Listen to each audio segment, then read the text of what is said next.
Nah, gejalanya itu mulai muncul setelah renang, teman-teman. Setelah renang itu face unlock sudah mulai dinonaktifkan, dan itu wah gua panik sih, itu face unlock dinonaktifkan.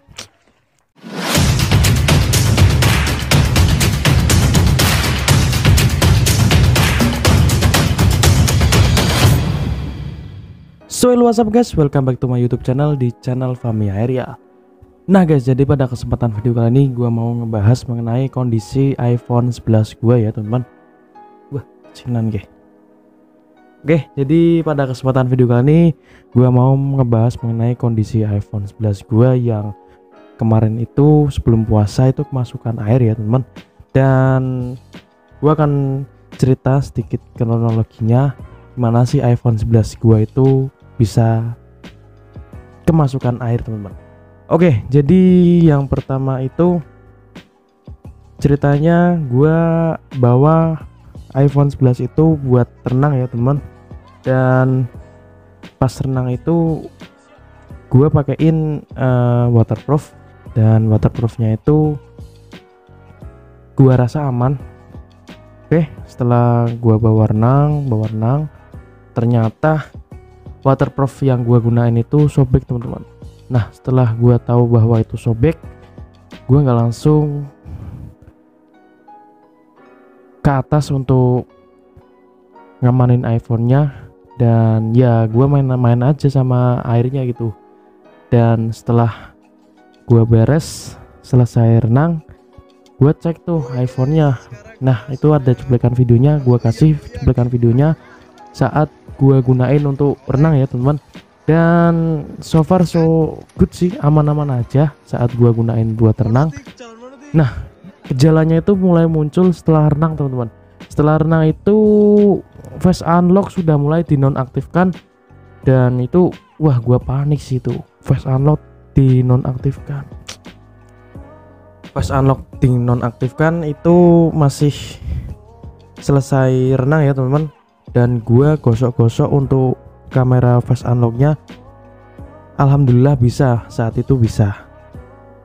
Gua pulang dah tuh sama teman-teman, pulang setelah sampai rumah enjoy aja. Nah, gejalanya muncul lagi ya teman-teman. Gejalanya itu volume up dan down ini. Saat gua klik ke atas itu ke atas terus, dan sebaliknya saat gua klik ke bawah itu volumenya ke bawah terus teman-teman. Nah, gue itu mulai bingung dan gue matiin aja handphonenya. Setelah itu habis maghrib gue nyalain lagi, dan gejalanya masih sama ya teman-teman. Itu belum parah gejalanya. Oke, setelah itu gue bawa untuk ikut semacam kumpulan gitu, dan ya masih seperti itu. Setelah jam 9 malam, gejala layar berbayang itu mulai muncul teman-teman. Wah, gua panik dah tuh. Setelah itu kan layar muncul hitam-hitam ya, kalian bisa cek di video sebelumnya, itu layarnya muncul hitam-hitam. Wah, gua gimana ya, layar sendiri kan itu jutaan ya teman-teman, 1.500.000 kira-kira ya untuk yang ori copotan. Pas gua tahu bahwa layar di iPhone gua itu berbayang, nah itu gue langsung masukin ke dalam beras ya teman-teman. Masukin ke dalam beras. Wah, gue panik dah tuh. Sambil ngechat temen gue, bro ada kenalan servis HP nggak bro, servis iPhone? Gue tanyain tuh ke teman gue, dan ternyata ada teman-teman. Itu di dekat rumah gue, sekitar 1 kilo 2 kilo lah dari tempat gue. Nah, itu gua kesana dan gua serahin ke tukang servisnya. Nah, untuk kondisinya itu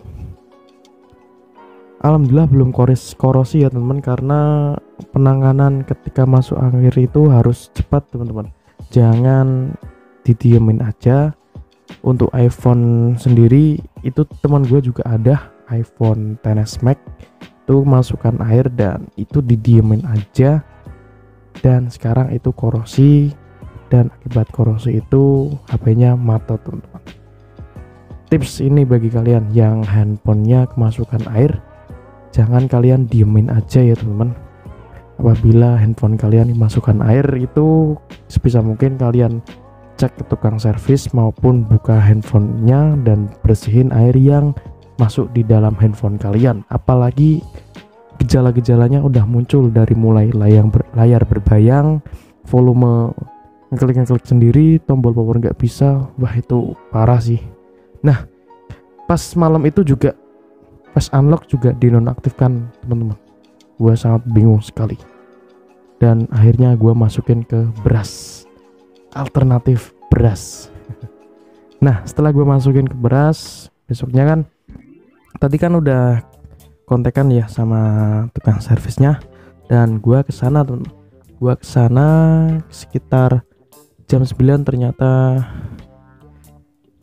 masih belum bangun teman-teman, karena dia itu kalau buka itu servisan jam malam ya, dan biasanya paginya itu tidur teman-teman. Itu kata teman gue seperti itu. Ya udah, gue datang setelah duhur. Itu setelah duhur gue datang kembali ke tukang servisnya. Wah, itu kondisi sudah panik ya teman-teman. Dan ya gitu sih, karena kan iPhone itu rentan terhadap korosi. Ya gue jadi cepat-cepat itulah.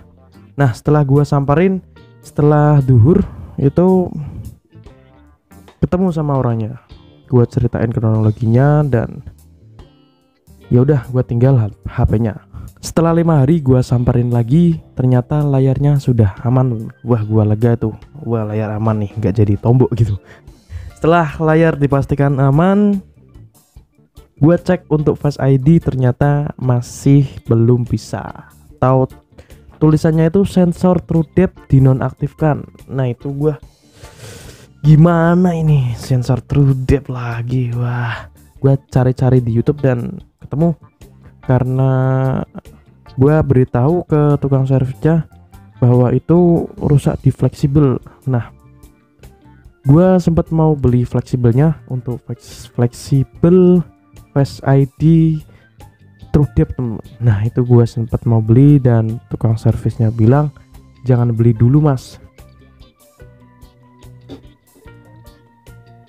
Comotonan dhisik, comotonan. Nah, tukang servisnya bilang jangan beli fleksibel dulu, nanti bakal diakalin dulu mas, jangan beli.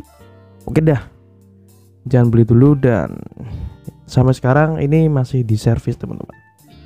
So, jadi pelajaran yang dapat diambil untuk iPhone second, khususnya untuk iPhone second ya teman-teman.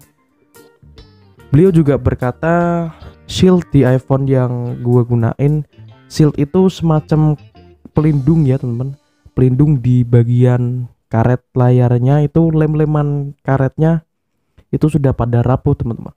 So, jadi jangan dengan pedenya kalian berenang sambil ya mengabadikan momen kalian pakai iPhone yang second teman-teman.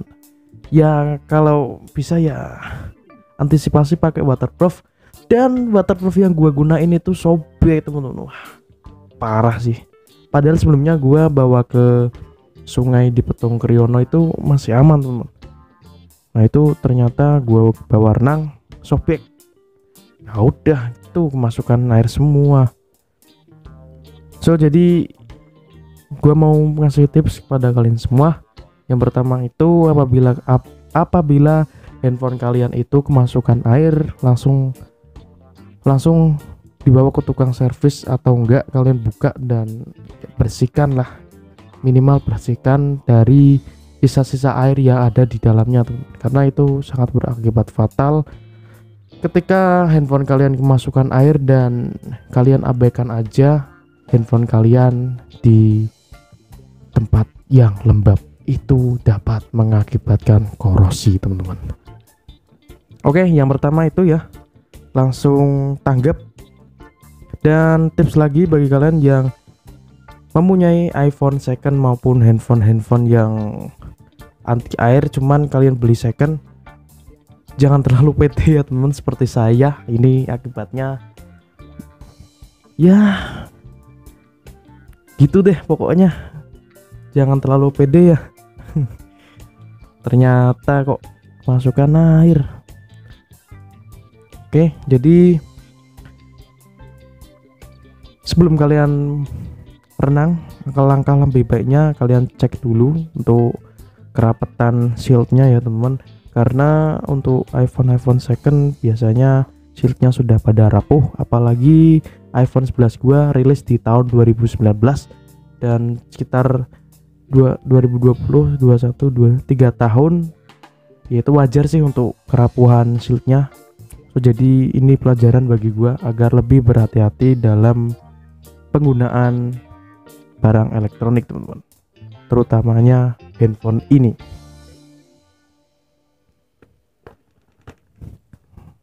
So, jadi segitu aja ya untuk mengenai kronologi dan apa sih yang harus kalian lakukan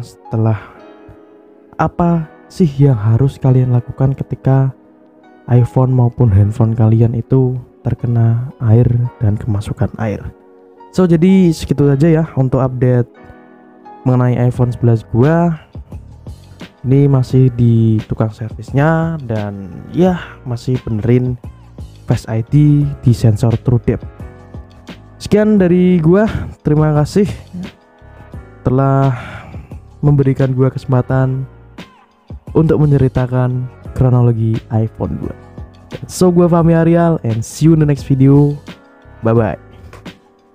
Nyokot comotonan wah kupura sih. Terima kasih telah menyaksikan video ini guys. Tuh, ini iPhone-nya melebu ICU.